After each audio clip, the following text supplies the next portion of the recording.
लक्ष्य मैं डॉक्टर प्रभा के पास जा रही हूँ। मम्मी की रिपोर्ट्स दिखाने हैं, सेकेंड ओपिनियन ले रही हूँ। अबे तो काजल, मैं चलता हूँ ना साथ में। नहीं नहीं, मैं चली जाऊंगी। आज तुम्हारी छुट्टी है ना, तुम रेस्ट करो। ओके ठीक है, बाय। अनिल, ये तीनों पोस्टर्स ओके हैं। एक काम करो, इनकी आज ही प्रिंट निकलवाओ, ठीक है? और 20-20 फीट की होर्डिंग्स पूरे पुणे में लगनी चाहिए। अंडरस्टूड? नमस्कार रति मैडम। अरे गावड़े जी, आप कुछ काम था आपको? नहीं, काम तो नहीं था। योगेश हमारे छोटे भाई की तरह था, तो मैं सोचा कि खुद आकर के आपको प्यार से समझाऊं। तो एक कॉल ही कर लेते ना। इस उम्र में इतनी तकलीफ क्यों दे रहे हैं खुद को? आप अकेली औरत मैडम, कैसे करोगी ये सब? धूप में घूम घूम कर मुरझा जाइएगा। अरे आपके त्वचा देखकर लगता है कि आपको पार्लर जाना चाहिए, स्पा कराना चाहिए। क्या ये सब इलेक्शन और वोट के चक्कर में आप पड़े? आप एक अकेली औरत से डर रहे हैं क्या? अरे डरे नहीं मैडम जी, हम चाहते हैं कि आप हमारे पार्टी ज्वाइन कर लें। पैसे वैसे की कभी कोई कमी नहीं होने दी, बस कभी कभार खुश कर दीजिएगा। दोबारा अगर यहाँ दिखे ना तो पुलिस में कंप्लेन कर दूंगी तुम्हें। Get out!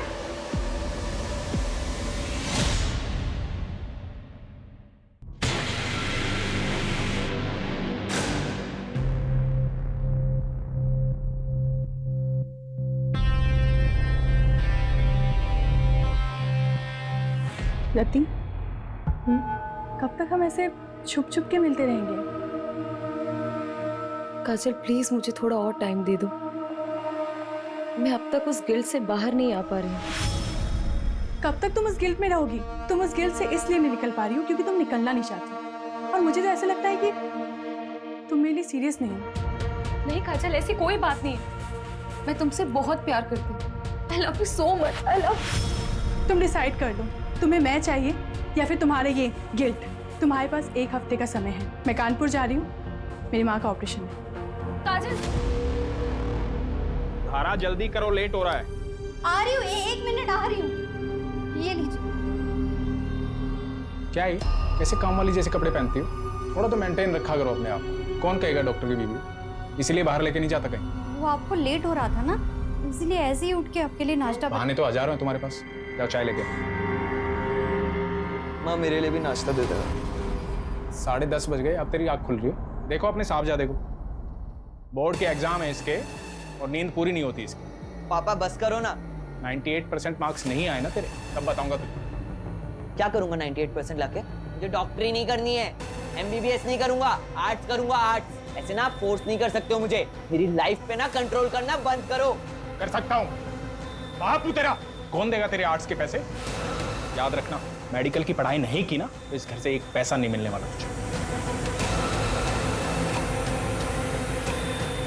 ये बाप नहीं होता ना, इधर ही लाफा खाता। हमें क्या बोला?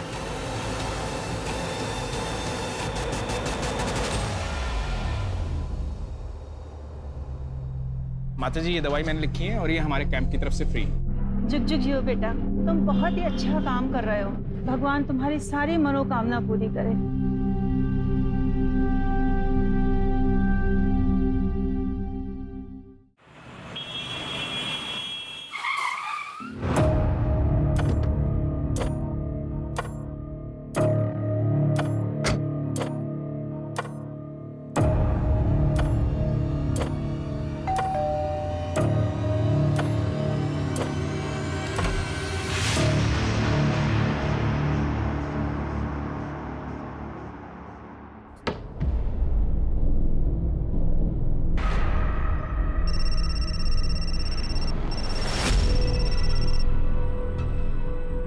रवि, वो मैंने आपसे जो 2 लाख रुपए मांगे थे ना बैंक से निकालने के लिए, वो प्लीज लेके आना। सारा फालतू चीजों के लिए पैसे नहीं है मेरे पास। पहले भी कई बार बोल चुका हूँ मैं। रवि, आप अच्छे से जानते हो मैं पैसे वेस्ट नहीं करूंगी। मुझे जरूरत है इसीलिए मांग रही हूँ। बाद में बात करता हूँ। अभी किसी पेशेंट के यहाँ आया हूँ, तबीयत ज्यादा खराब है उसकी, आने में लेट हो जाऊंगा।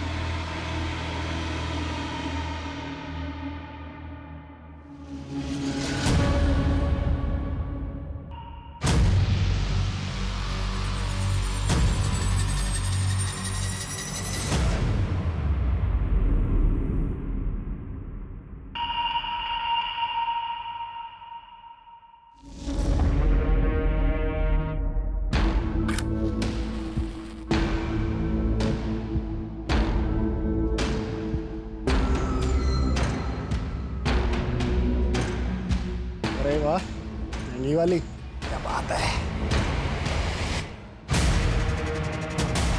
यार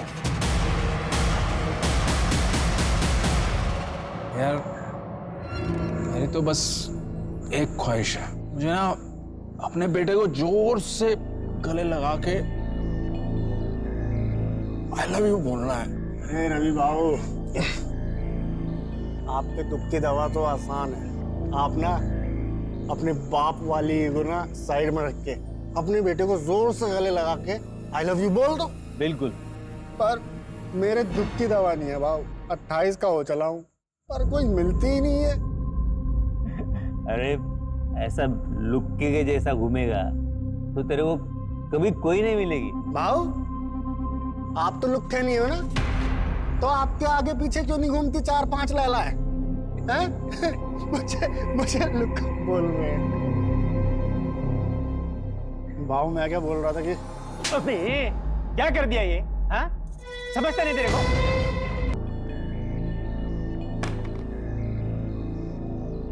पापा आपका 1 आया था, आपने 3 क्यों चलाया? मैंने चीटिंग नहीं किया। पापा आप चीटिंग कर रहे हो। चाय लो। आई देखो ना पापा चीटिंग कर रहे हैं। क्या टिया, तू भी किसको बता रही है? ये तो खुद चीटर है।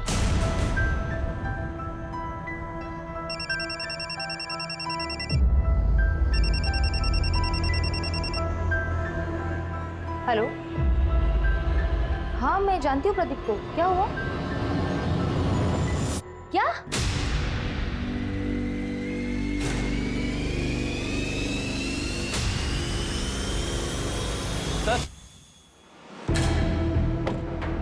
सर ये रवि की सीढ़ी है, इसमें एक नंबर मिला है जो आज सुबह से बंद आ रहा है। किसका नंबर है? सर जय कामली के नाम पर रजिस्टर्ड है। रेगुलर बातचीत होती थी? हाँ सर, दिन में 2-2 घंटे बात होती थी। सर तो कहीं ये डॉक्टर रवि का अफेयर तो नहीं चल रहा था? पॉसिबल है। पोस्टमार्टम रिपोर्ट आई? सर डिटेल पोस्टमार्टम रिपोर्ट आने में 1 हफ्ता लगेगा। प्राइमरी पोस्टमार्टम में ये आया है कि तीनों की बॉडी में 250 ml से ज्यादा अल्कोहल है। मतलब पूरे चांस। क्या आप लोग इन्हें जानते हैं? नहीं नहीं सर। नहीं। क्या इसको जानते हैं? नहीं जानते सर। जया कामली, शायद नाम सुना हो। नहीं जानते सर। श्योर? जी।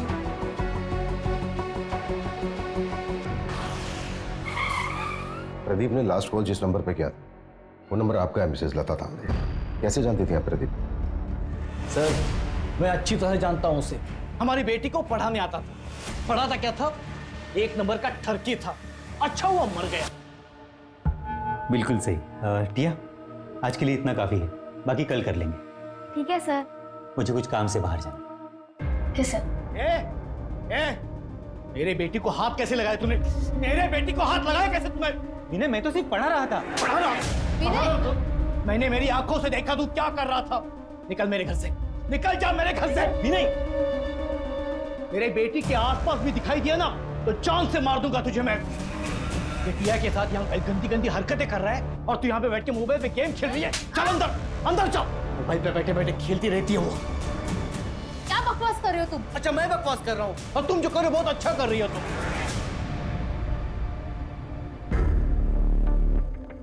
सॉरी सर, वो थोड़े गुस्से वाले हैं। मंजू, यस। इन दोनों को देखिए। कभी आपने प्रदीप के साथ देखा है इन दोनों को? जानती हैं आप इन्हें? नहीं, मैंने नहीं देखा। प्रदीप की फैमिली में से जानती है किसी को? क्योंकि हम उसके घर पे गए थे, घर पे ताला लगा हुआ था और नेबर से भी हमें कोई खास इन्फॉर्मेशन नहीं। नहीं सर, उसने कभी कुछ बताया नहीं। शायद वो अकेला ही रहता था। अच्छा मिसेस तांबरे, क्या आप कोई ऐसा रीजन जानती हैं जिसकी वजह से प्रदीप सुसाइड कर सकता है? नहीं सर, मैं अच्छे से जानती हूँ उसको। प्रदीप सुसाइड कर ही नहीं सकता। अपना वादा याद है ना तुम्हें? भूली तो नहीं? वरना मैं अभी भी पुलिस के पास जा सकती हूँ। नहीं, पुलिस के पास मत जाना। मैं रवि के अंतिम संस्कार में बिजी थी। मैं तुम्हारा काम कर देती हूँ। जल्दी करो, मैं और दिन ज्यादा वेट नहीं कर सकती हूँ। हाँ ठीक है।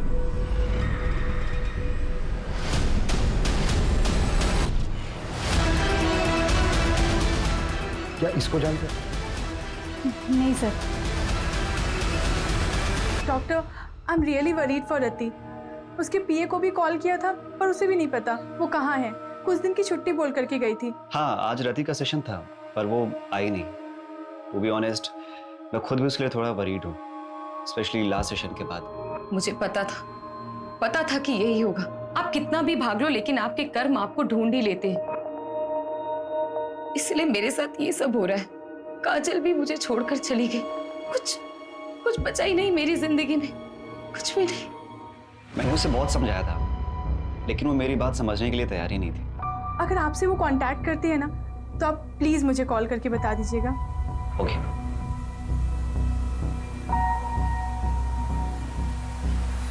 सर डॉक्टर रवि ने पाषाण में 3 करोड़ का फ्लैट बुक किया। 3 करोड़ का फ्लैट? जी। नॉमिनी कौन है? बेटा नॉमिनी। फ्लैट बीवी के नाम पे बुक किया। हाँ लेकिन सर गन की बैलिस्टिक रिपोर्ट आ गई, ये देखिए। थोड़ी सी शॉकिंग है, रवि के पास जो गन थी उससे एक भी बुलेट नहीं निकली। प्रदीप और जो अननोन विक्टिम मिला है उनके गन से एक बुलेट निकली। लेकिन गोली तो तीनों को लगी थी। तो फिर तीसरी गोली किस गन से चली? सर अननोन विक्टिम के हेड में जो गोली मिली उसकी बैलिस्टिक रिपोर्ट बन रही, 2 दिन में गन का पता चल जाएगा। इसका मतलब साफ है कि वहां पर कोई चौथा भी था। मुझे शुरू से ही लगा कि वहां पर एक औरत भी थी जिसकी चूड़ी मिली थी हमें, और वो औरत वो यही हो सकती। इंस्पेक्टर बिल्लू सिंह रिपोर्टिंग साहब। ए शामराव, लेकर जाओ इसको, हर हफ्ते का नाटक है। लॉकअप में डालो और शाम तक उसे छोड़ना कल। एक minute Manju. Shamrao. Yes sir. इसको बांध लेके चलो। सूरज बैंगलोर सील कर। Okay sir.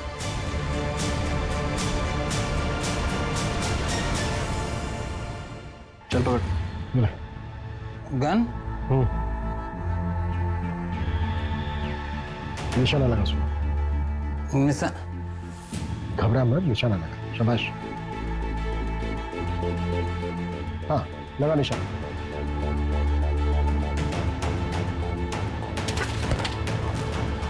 इसको तुरंत हॉस्पिटल लेके जाओ और इसका अल्कोहल कंटेंट चेक करो। क्विक। चलो। मान लेते हैं ये है मिस्टर एक्स। मिस्टर एक्स के राइट हैंड में गन थी। मिस्टर एक्स ने प्रदीप को शूट किया। प्रदीप के राइट हैंड में गन थी। प्रदीप ने रवि को शूट किया। रवि के हाथ में भी गन थी लेकिन रवि की गन तो चली नहीं, तो फिर मिस्टर एक्स को गोली लगी कैसे? देखो इन तीनों के ब्लड में 250 ml से ज्यादा अल्कोहल कंटेंट था। बिल्लू भी हैवी ड्रिंक करता है, जैसा कि हमने देखा कि बिल्लू ठीक से खड़ा भी नहीं हो पा रहा। निशाना लगाना तो दूर की बात। सर तो फिर ये मिस्टर एक्स और प्रदीप का निशाना इतना सटीक कैसे लगा? दोनों में से किसी का भी निशाना नहीं चुका। इसका मतलब ये पूरा क्राइम सीन सेटअप था। एग्जैक्टली, हमें गुमराह करने के लिए। ये कोई मास सुसाइड नहीं बल्कि मास मर्डर था। इसका मतलब साफ है कि यहाँ पे इन तीनों के अलावा भी कोई चौथा था। ये ले तेरे पैसे और अपना मुंह बंद रखना। और हाँ, याद है मुझे मेरी डील, शहर छोड़ के चली जाऊंगी मैं। तेरे लिए यही अच्छा होगा। और गलती से भी समीर की कंप्लेंट पुलिस में नहीं करोगे। बोला ना, नहीं करूंगी।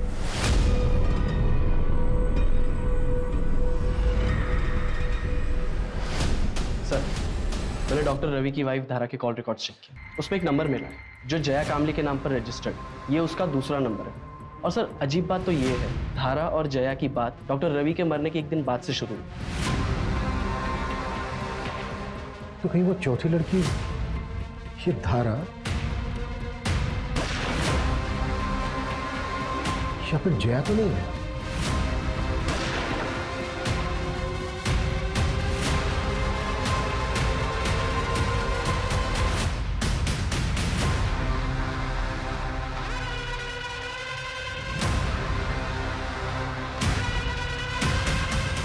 जी, मैं जानती थी जया को। उसका रवि के पास इलाज चल रहा था। उसने रवि की मौत के बाद सांत्वना देने के लिए फोन किया था। जी।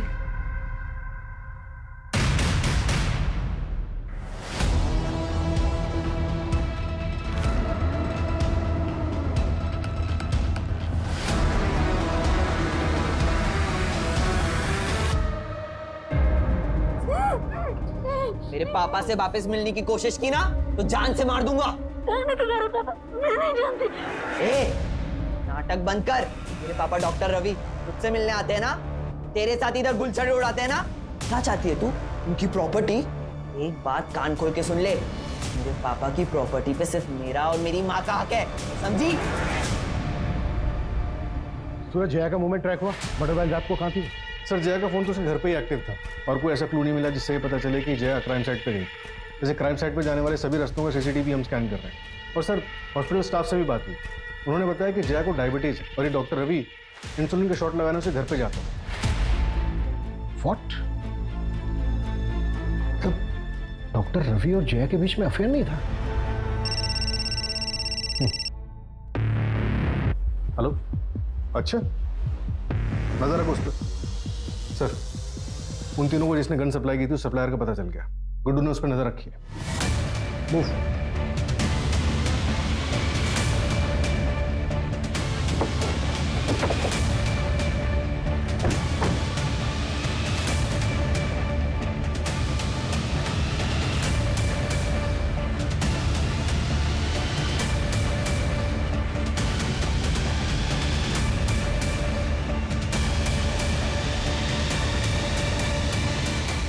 हो गया ना आज का खोटा पूरा? इन तीनों को गन तूने ही सप्लाई की थी, इसको जानता है तू?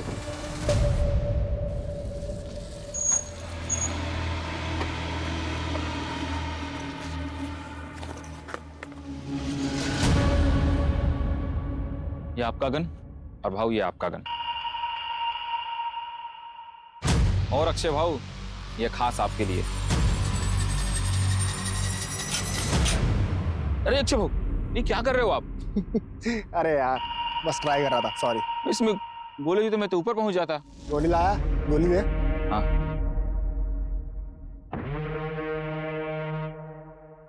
और चौथी वाली कहाँ है? चौथी गन है। वैसे भाऊ आप लोग करने क्या वाले हो? मतलब बस पूछ रहा था मैं, अपन को क्या?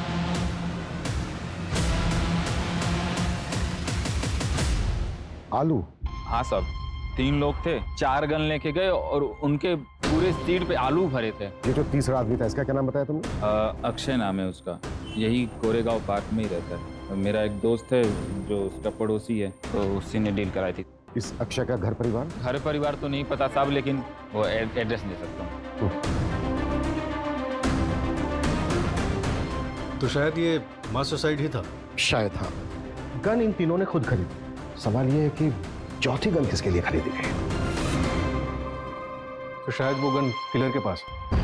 इन तीनों ने और वो चौथा आदमी या औरत जो भी कोई है, इन सब ने मिलकर ये प्लान किया होगा और फिर ये चौथा शख्स बैकआउट कर गया होगा। या फिर ये भी हो सकता है कि शुरू से इसका ये प्लान था।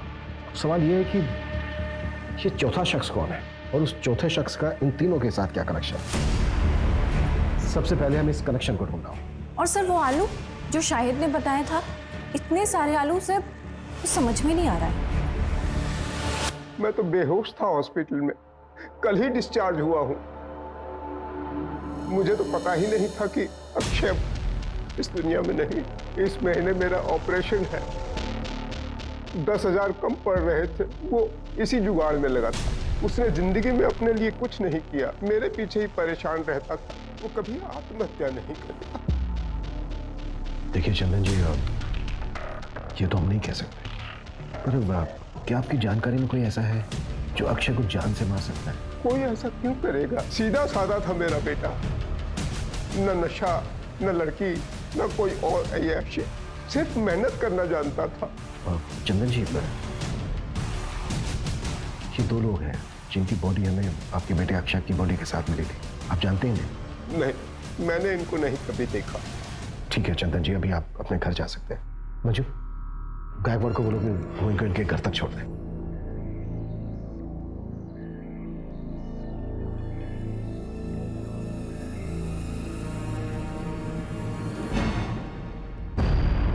सर कहीं ये सब कुछ रति के पास से तो नहीं जुड़ा हुआ है?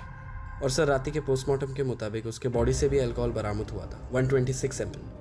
फिलहाल हमारे लिए यही जानना जरूरी है कि इन चारों का आपस में लिंक क्या था। क्या ये चारों एक दूसरे को जानते थे? सर अफेयर का भी एंगल हो सकता है। पॉसिबल है, पर सवाल वही है कि किसके साथ? हो सकता है एक के साथ, हो सकता है तीनों के साथ, और यही झगड़ा जलन इन मर्डर्स की वजह बनी। पॉसिबल है। अच्छा, रति यादव की बॉडी किसको मिली? सर रति यादव के साइकेट्रिक्स डॉक्टर नीरव।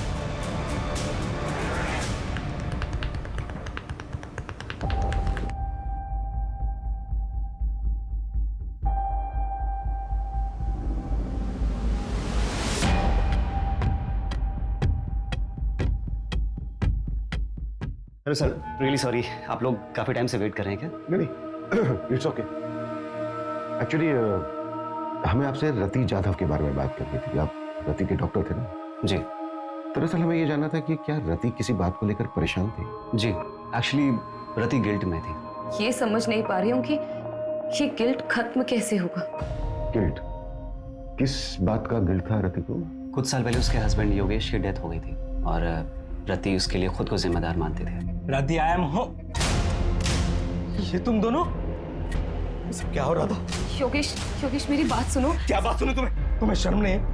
मेरा नाम, मेरी इज्जत सब मिट्टी में मिल जाएगा। इलेक्शन कैंपेन स्टार्ट होने वाला है। तुम टेंशन मत लो, मैं और काजल कहीं दूर चले जाएंगे। मुझे छोड़कर सबको पता चल जाएगा। नहीं समझता, फैमिली और सोसाइटी के प्रेशर में हम दोनों ने शादी तो कर ली, लेकिन हम अपने अपने हस्बैंड के साथ खुश नहीं थे। हमने भागने का प्लान बनाया था, लेकिन सर रति योगेश के सुसाइड से उभर ही नहीं पा रही थी। सब वो अब्रॉड जाने के लिए तैयार तो हो गई थी, लेकिन उसको वो गिल्ट खाया जा रहा था। अब्रॉड जाने के लिए? और वो इलेक्शंस? सब वो ये सब कभी नहीं करना चाहती थी। वो तो योगेश के शुरू किए हुए प्रोजेक्ट्स को कंप्लीट करना चाहती थी। उसके बाद ईयर एंड में हमारा कनाडा जाने का प्लान था। अब कनाडा सेटल होने का प्लान था। वहाँ की एक यूनिवर्सिटी में मैंने पीएचडी का फॉर्म भी फिलअप कर दिया था। सब कुछ ठीक चल रहा था, सब कुछ। लेकिन उस दिन हमारे बीच झगड़ा हो गया। कब तक तुम उस गिल्ट में रहोगी? और मुझे तो ऐसा लगता है कि तुम मेरे लिए सीरियस नहीं हो। नहीं काजल, ऐसी कोई बात नहीं। I love you so much, I love. और मैं कानपुर चली गई। सब मेरी गलती है सर। ठीक है।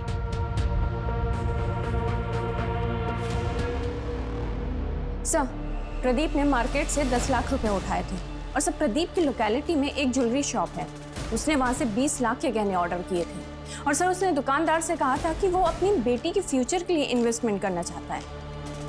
कहाँ है उसकी बेटी? सर मैंने पता किया है, 13 साल पहले प्रदीप को एक बेटी पैदा हुई थी, लेकिन सर बच्चे को जन्म देते समय उसकी वाइफ की मौत हो गई थी और सर उस नर्सिंग होम के रिकॉर्ड्स पता करते हुए हमें एक जाना पहचाना नाम मिला है जिसने उस वक्त उसी नर्सिंग होम में एक मरे हुए बच्चे को जन्म दिया था।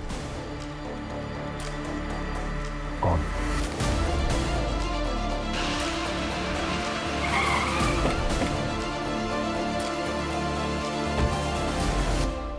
क्या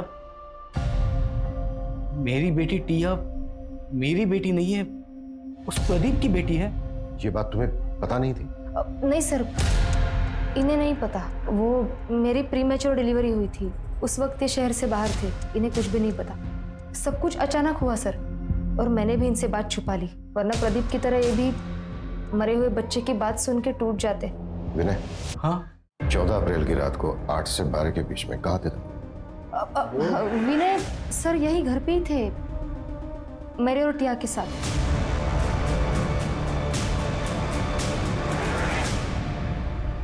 सर, रति के बैंक रिकॉर्ड्स चेक करके पता चला है कि कनाडा की एक यूनिवर्सिटी में उसे 30 लाख रुपए की फीस भरी थी और अगले महीने उसे 70 लाख रुपए और भरने थे। प्रदीप ने 20 लाख रुपए के गहने ऑर्डर किए थे और डॉक्टर रवि ने 3 करोड़ का फ्लैट बुक किया। ये लोग इतने बड़े इन्वेस्टमेंट कर रहे थे, जबकि इनके अकाउंट में पेमेंट करने के लिए पैसे नहीं थे। ये भी तो हो सकता है कि पैसा कहीं से आने वाला हो इनके पास, और ये बात पहले से किसी को पता। सर, रवि को मारने के लिए धारा, जया और समीर सबके पास मोटिव था। और तो और सर, प्रदीप को मारने के लिए विनय के पास भी मोटिव था। और रति पॉलिटिकल फिगर थी, हो सकता है उसको कोई दुश्मन बन गया। थप्पड़ बहुत महंगा पड़ेगा मैडम जी। तुम्हारी यूनिवर्सिटी की फीस है 1 करोड़। सतीश 30 लाख रुपए भर चुकी थी, राइट? जी। बाकी के बचते हैं 70 लाख रुपए, लेकिन रति के बैंक अकाउंट में 70 लाख रुपए थे नहीं, तो फिर वो बाकी के पैसे कहां से भरने वाले थे? सब नहीं काजल, लोन लेने की जरूरत नहीं है। मुझे पैसे डबल करने की एक अच्छी स्कीम मिल गई है, जिससे हम अपनी फीस भी भर सकते हैं। जितनी बड़ी रकम उतना बड़ा इनाम। ऐसी कौन सी स्कीम है? तुम ऐसे चक्रों में क्यों पड़ रही हो? काजल, ऐसा कुछ भी नहीं है, मैंने सब क्रॉस चेक किया है, सब जेन्युइन है, डोंट वरी। तुम ट्रस्ट करती हो ना मुझ पे? ऐसी दुगने करने वाली स्कीम? एक मिनट, तुम इसके बारे में और क्या क्या जानती हो? रति ने मुझे बस इतना ही बताया था। बेटा मैंने मम्मी को मैसेज कर दिया है, अब मम्मी से ले लो पैसे। ओके ओके बेटा। सर मैंने पता किया, मर्डर से एक हफ्ते पहले रवि ने 1 करोड़ रुपए का लोन लिया था मार्केट से, और उसी तरह प्रदीप ने 50 लाख, रति ने 50 लाख और अक्षय ने अपने दोस्त से 5,000 रुपए उधार लिए थे। और ये पैसा हमें किसी के भी घर से या फिर किसी की भी डेड बॉडी के पास से नहीं मिला। तो इसका मतलब सर वो, इसका मतलब साफ है, हम चौथे आदमी को ढूंढ रहे थे। हाँ मंजू। सर आपने मुझे जैसा बोला था एक बार क्राइम सीन चेक करने के लिए, आप क्राइम साइट पे फौरन आ जाइए, हमें यहाँ कुछ मिला है।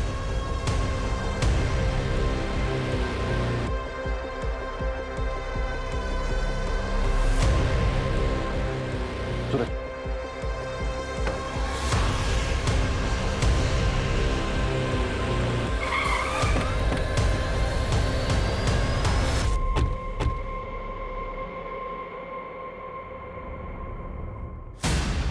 सर ये देखिए क्या मिला।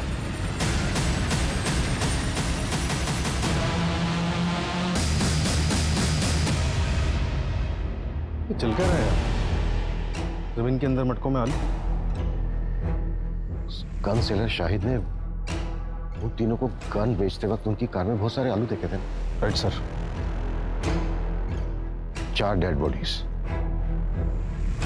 इतने सारे सस्पेक्ट्स, पैसा दुगना करने की स्कीम। मुझे पैसे डबल करने की एक अच्छी स्कीम मिल गई है। मास सुसाइड करने का नाटक, और ये जमीन के अंदर इतने सारे मटकों में दबे हुए आलू। सूरज, हमें उस 5 आदमी को जल्द से जल्द ढूंढना होगा, लेकिन फिर वही सवाल कि वो 5 आदमी है कौन और कहां है? सर जैसे आपने बोला था, मैंने वो लाइन जितनी बड़ी रकम उतना बड़ा इनाम, उसके बारे में ऑनलाइन सर्च किया तो 10 साल पुराना एक केस गोरखपुर का मिला है। ये रही उसकी फाइल।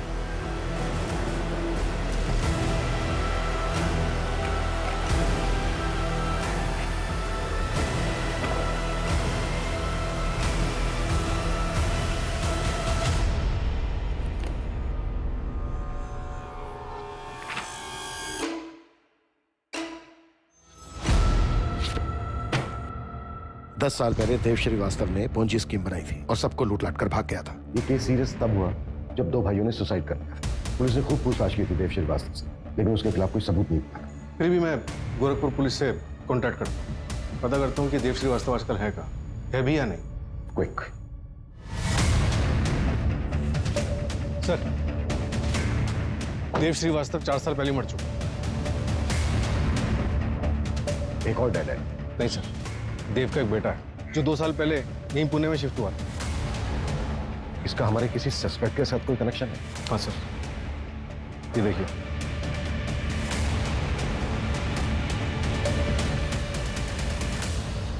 मेरे पास पैसे डबल करने की स्कीम है। ऐसा होता है क्या? आदमी भरोसे का? हाँ, मैं उसे अच्छे से जानती हूँ, लेकिन एक आदमी और चाहिए विधि के लिए। वो तो मैं ले आऊंगा। अरे पर पैसे लेके भाग गया तो? अरे नहीं यार, रति ने मुझे बोला है पहले वो डेमो देगा। क्या डेमो के लिए पैसे देने होंगे?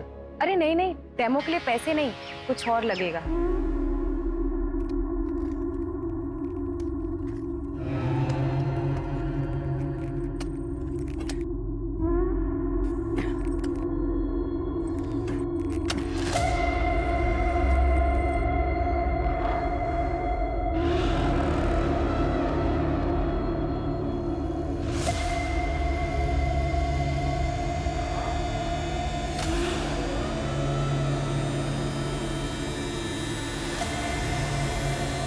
अब क्या करना है?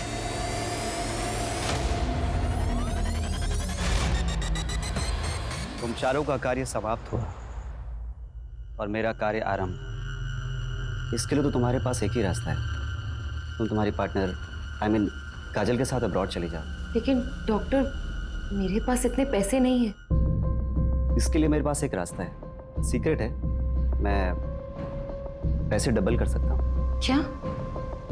कैसे? एक तरीका है, अब साइंटिफिक नहीं है और इस विधि को पूरा करने के लिए तुम्हें 4 लोगों को इकट्ठा करना होगा, जो कि पैसा डबल करने की चाह रखते हो। लेकिन डॉक्टर ये सब होगा कैसे? पहले तुम 4 लोगों को आइडेंटिफाई कर लो, उसके बाद मैं तुम्हें डेमो भी दे दूंगा। उसके बाद अगर तुम चारों को मुझ पे भरोसा होता है तब पैसे लेकर आना।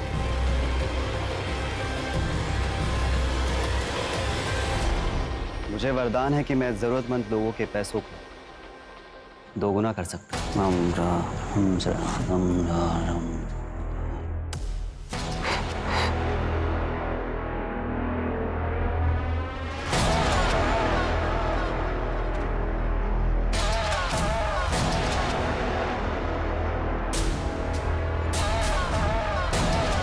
यहाँ आओ, यहाँ खोदो, सच क्या है खुद ब खुद पता चल रहा है।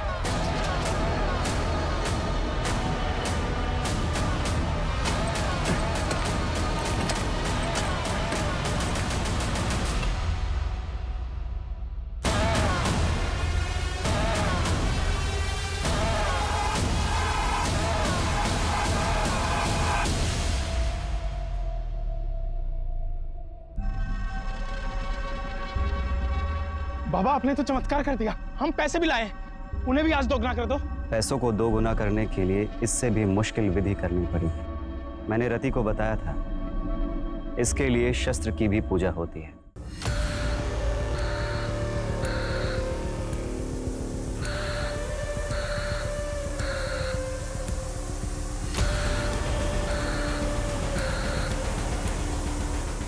अब मुझे इस कार्य को पूरा करने के लिए समय लगे और एकांत भी।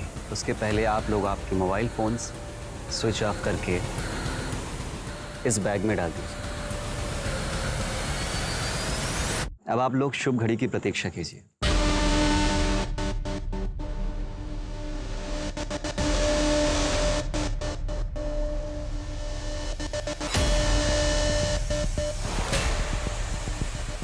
भाव में आगे बोल रहा था कि क्या कर दिया ये? हाँ? समझता नहीं तेरे को? हाथ कैसे लगाया मेरे को तूने? तो छोड़ो क्या कर रहे हो यार, छोड़ो। क्यों झगड़ा?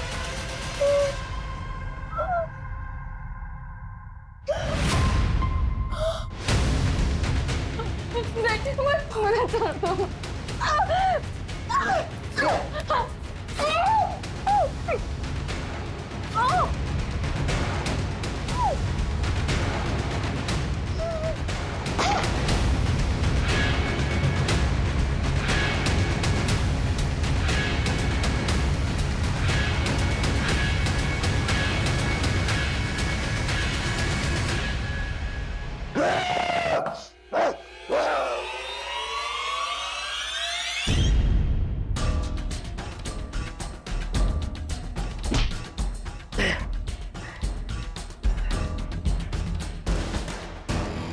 अबे तूने देखा ना कि मेरे कैसे सबको बेवकूफ बनाया, और वो पुलिस वाला वो भी मेरी एक्टिंग समझ नहीं पाया।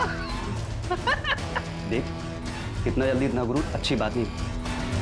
ये तो तेरी पहली जीत है, तुझे तभी और आगे जाना है। तुझे पूरी दुनिया में राज करना है, भगवान बनना है। हाँ, तू सही कह रहा है, मुझे भगवान बनना है, जो सबको अपने इशारों पे नचाता है। सबसे शक्तिशाली मुझे भगवान बनना है। लेकिन अगर पुलिस को पता चल गया तो तुझे कैसे पुलिस पकड़ सकती है? तो आगे क्या कर रहे हैं? हम दोनों मलेशिया भाग जाएंगे अब।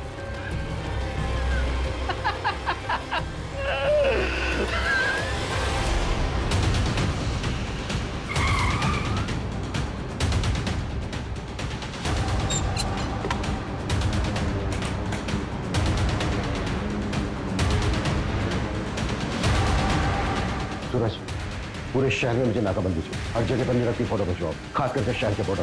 क्विक।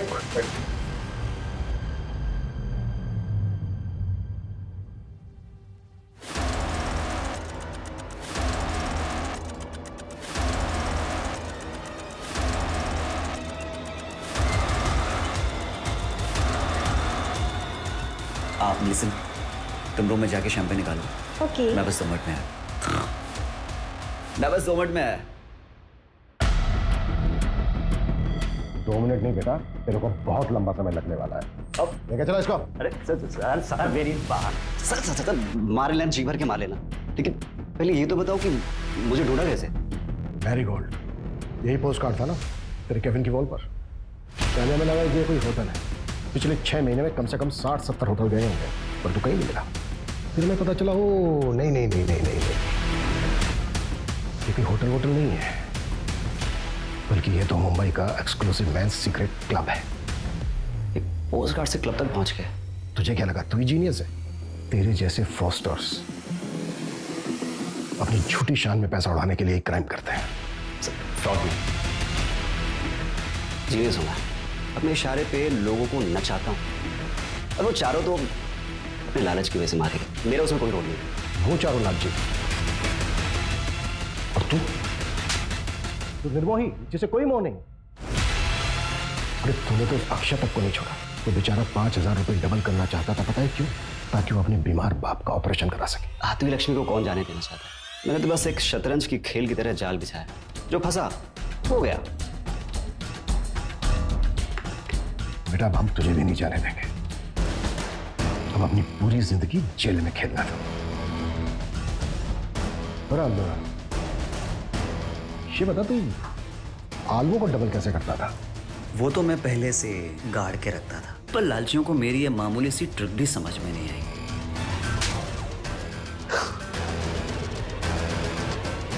नीरव को कोर्ट ने आईपीसी की धारा 302 एंटी सुपरस्टिशन और ब्लैक मैजिक के तहत दोषी पाया और 14 साल की सजा सुनाई।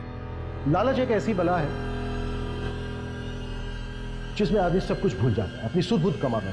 तीनों पढ़े लिखे लोग थे, अच्छी सोसाइटी से थे, चाहते तो मेहनत करके खूब पैसा कमा सकते थे, पर नहीं, सब कुछ भूल भाल कर जल्दी जल्दी पैसा कमाने के चक्कर में अंधविश्वास में फंस गए और अपनी जान गंवा बैठे। फिर मुलाकात होती है एक और केस के साथ। जय हिंद।